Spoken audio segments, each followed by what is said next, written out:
Hello, I'm Patricia, a 34-year-old navigating the everyday challenges of work and motherhood. For most of my life, romance took a backseat, but as I entered my 30s, my parents grew increasingly concerned about my single status. That's when they introduced me to William. He seemed like the perfect match, devoted to his family, which aligned with my own values. We got married, and for a while, it felt like a real-life fairy tale. However, 8 months into our marriage, everything changed. One day, William called me multiple times, sounding utterly drained. When I finally reached him, he delivered devastating news. His father, Paul, had collapsed at home and was rushed to the hospital. Tragically, Paul passed away, leaving a significant void in our lives, especially for William's mother, who was now alone in her grief. William stepped up, dedicating his time to her, taking her out, and planning trips to help her cope. Then, I won a trip to Hawaii through a contest. Instead of viewing it as a chance for us to reconnect and heal, William seized the moment to manipulate me. He insisted that unless I let him and his mother go on the trip without me, he would threaten divorce. His mother appeared to be perfectly fine with this arrangement, while I felt sidelined and used. Determined not to be undermined, I decided to stand my ground. I wouldn't just accept their plans without a fight. This situation revealed an unexpected side of William, one willing to use emotional blackmail to get what he wanted. It was disheartening, but it also strengthened my resolve to confront the dynamics of our relationship and prioritize my own happiness. While he didn't completely neglect me, whenever our plans conflicted with his commitments to his mother, he always chose her. His typical responses were, "Sorry, Patricia, Mom needs me," or "We planned this with Mom a long time ago." I outwardly agreed, but inside, I simmered with frustration. Why was I always the one bending? Wasn't his mother being too demanding? Despite these issues, William's closeness to her was undeniable, and aside from this tension, our marriage seemed stable. I convinced myself that this was just the norm for some families. In the midst of it all, I found solace in crossword puzzles that offered prizes. It became my escape during the times William was occupied with his mom. Occasionally, I even won gift cards or meals, which were nice bonuses. Then one day, I struck gold. I won 2 tickets to Hawaii. I was ecstatic, double-checking the win multiple times before considering travel arrangements. Initially, I thought about inviting William but hesitated, knowing his tendency to include his mother in our plans. After some reflection, I decided the tickets would be a perfect gift for my parents. On my way home, I stopped by their house to share the exciting news. Bursting with joy, I exclaimed, "Mom, guess what? I won tickets to Hawaii." Her eyes lit up with surprise and happiness. "Wow, that's fantastic. You and William must be thrilled," she replied. I paused for a moment, then said, "Actually, I want you and Dad to have them," I said, watching as my mom's expression shifted from astonishment to warmth, clearly touched by my gesture. Her voice, filled with surprise and delight, asked, "Are you sure?" "Absolutely," I replied. "William travels enough as it is. I want you and Dad to enjoy this opportunity." My mom's face lit up with joy, but I noticed a flicker of concern on Dad's face. "What's wrong?" I asked, catching his worried expression. "Well, it's a busy time of year at the company. I'm not sure I can take time off right now," he explained apologetically. "That's unfortunate," I sighed, feeling a mix of disappointment and understanding. Then Dad brightened with a suggestion. "Why not take Amy instead? It was your prize originally, right? You should go and have some quality time together." Mom nodded enthusiastically, clearly excited by the idea. "That sounds wonderful." Feeling a renewed sense of excitement, I applied for leave the next day, and it was quickly approved. I called the airline to arrange for the tickets to be used by Amy and me. On my way home from work, I stopped by a bookstore to pick up a guidebook for Hawaii. It had been ages since Mom and I had traveled together, and I was genuinely looking forward to it. When I arrived home, expecting the house to be empty, I was surprised to find the lights on. I had assumed William was still out, but instead of his shoes, I saw a familiar pair of women's shoes by the entrance. Puzzled, I walked in to find Kelly emerging from the living room. "Patricia, do you know what time it is?" she scolded as soon as she saw me. "Oh, Kelly, I didn't realize you were here," I replied, taken aback by her tone. "It's not just about me being here. It's late and William will be back soon," she continued, her voice sharp with reproach. "I'm sorry. I'll start on dinner right away," I apologized, rushing toward the kitchen. But Kelly wasn't finished. She launched into a critique of my absence, making it clear she expected more from me in managing the household. Her words stung, reminding me of the tightening boundaries in my life that I was increasingly determined to push back against. With a heavy sigh, Kelly questioned my commitment as a daughter-in-law, attributing my perceived shortcomings to my job. According to her, my priorities should place home far ahead of work. She often used her spare key to drop in unannounced, especially since she lived close by. Kelly clung to outdated notions about a daughter-in-law's role, expecting me to serve William and his family without objection. Her persistent critiques made it harder for me to feel any warmth toward her. As I unpacked groceries and began preparing dinner, Kelly's voice pierced the air with sudden urgency. "Wait, what's this? Patricia, are you planning a trip to Hawaii?" She had stumbled upon the guidebook.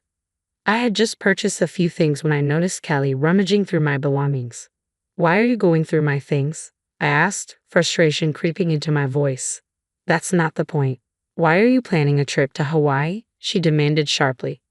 "I won the trip in a contest and was planning to give it to my mom," I explained, trying to keep my cool.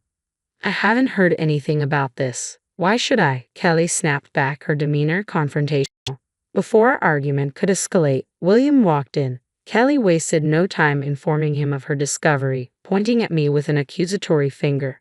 "Patricia is being thoughtless," she exclaimed. William turned to me, his expression stern. "What's going on here?" he demanded. "I won the trip and wanted to give it to my parents. Since Dad can't go, I thought Mom could go with me," I replied calmly, hoping to diffuse the tension. "Why didn't you discuss this with me first?" William asked, confusion and irritation in his tone. "It's my prize, William," I shot back, my frustration boiling over. "What's the big deal? You always travel with Kelly." "It's not the same. Mom and I only take trips within the country. We haven't traveled abroad in years." William countered, his voice rising. "How could you decide this without talking to me?" He slammed his hand on the table, cutting me off. "You're getting too bold for a daughter-in-law. Mom and I are going, and you're staying home." His words made me wince with their childishness. "Wait a minute, you've had enough of this trip," I said, trying to keep my composure. "If you're not happy about it, maybe we should talk about divorce." I couldn't believe I had just said that over something so trivial.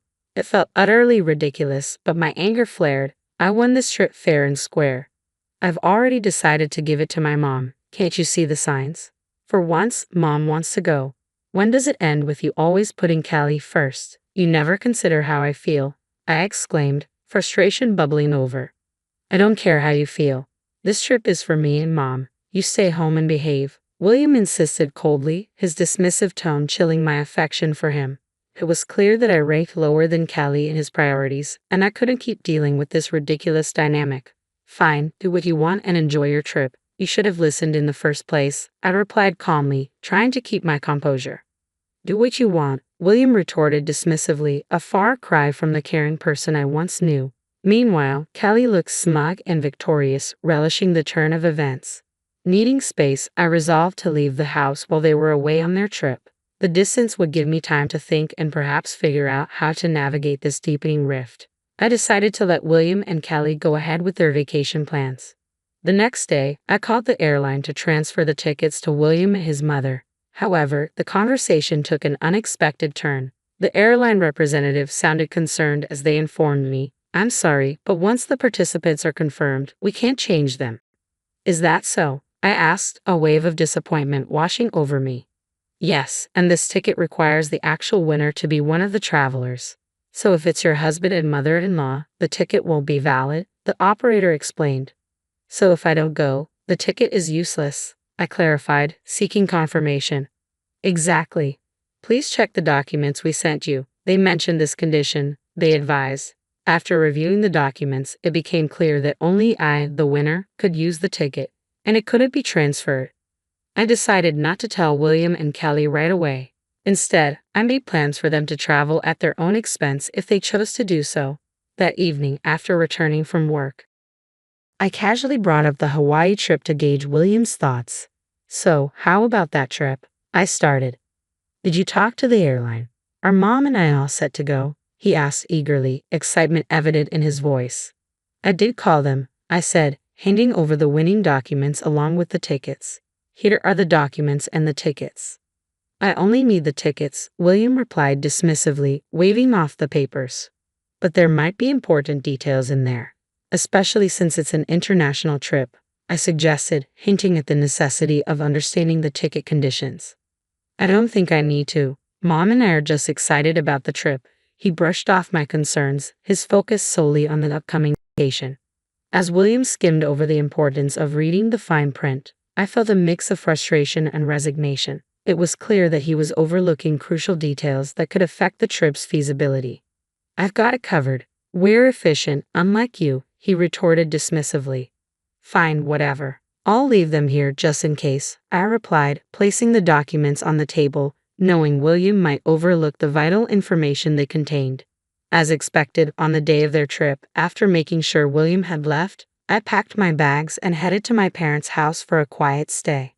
While unpacking, the anticipated call from William came through. As soon as I picked up, he burst out, "Hey, what's going on? They're saying the ticket can't be used."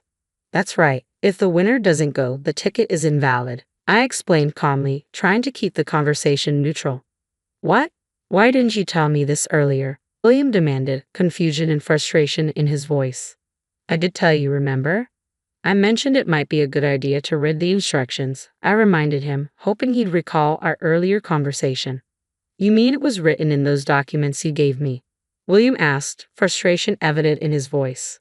"Exactly. It's your fault for not reading," I replied, maintaining my composure despite his growing agitation. "So how are we supposed to get to Hawaii?" he asked, his tone becoming more heated. "Well, the operator did mention that if the winner doesn't go, you'll have to pay the full price," I said matter-of-factly. William sounded frantic, and I could hear Kelly's voice in the background, signaling their shared distress. "William, what did Patricia say?" Kelly demanded. "Mommy, if Patricia doesn't go, we have to pay for the trip," William started to explain, his voice tinged with disbelief before handing the phone to Kelly. "Let me talk to her," she insisted, ready to take over the conversation, presumably to find a way out of their predicament. "I can't deal with this anymore," Kelly snapped sharply. I decided to let them sort it out themselves and hung up without another word. It wasn't long before William called back. "Hello," I answered, bracing myself for more drama. "What is it now?" "I'm busy," I said coldly, not in the mood for further complications. "It's not what you think. I tried to buy the tickets, but the credit card isn't working," he explained, sounding flustered. "Huh? I don't know anything about your card," I replied, genuinely puzzled. "It's not mine, it's your card," William clarified. "Oh, so you're saying you used my card without my permission?" I accused, my tone icy.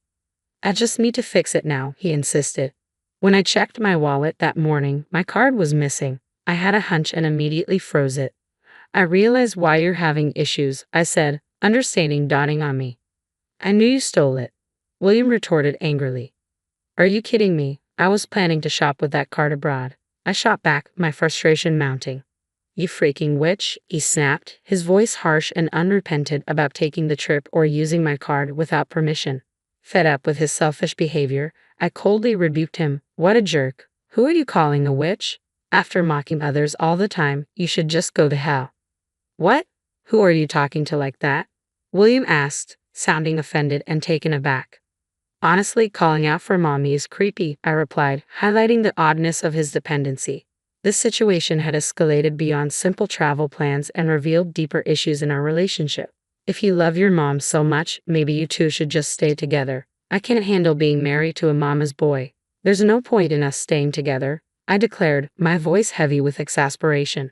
"Hey, calm down. If you keep this up, we'll end up getting a divorce," William threatened, his tone sharp. "Fine by me. I was thinking the same thing," I retorted, my mind made up. "I'm leaving the house and don't plan to come back. Enjoy your time abroad with your beloved mommy. Hope you both have a great trip," I added sarcastically before hanging up, feeling a mix of anger and relief. Furious, I ended the call and immediately blocked William and his mother on all my devices. Following my dad's advice, I went to a law firm to start the process of ending my marriage. As I reviewed our finances to divide our assets, I discovered our joint account was empty. William had withdrawn money multiple times, coinciding with his trips with his mom. It was clear he had used our savings for their travels and had also swiped my credit card without my permission. I demanded significant compensation, which left him owing money and being pursued by creditors. His once indulgent mother, who had always gotten what she wanted, now found herself in a strained relationship with William. They argued every time they met, a stark contrast to their previous closeness. It was ironic how things turned out, considering how spoiled he used to be. Meanwhile, I decided to stay with my parents for a while. The ordeal had caused them to worry, and I wanted to make it up to them by living with and taking care of them. Being away from the chaos of my marriage made me realize that what truly matters is having a loving, supportive family. Going through this divorce reaffirmed that belief, helping me rediscover what was truly important.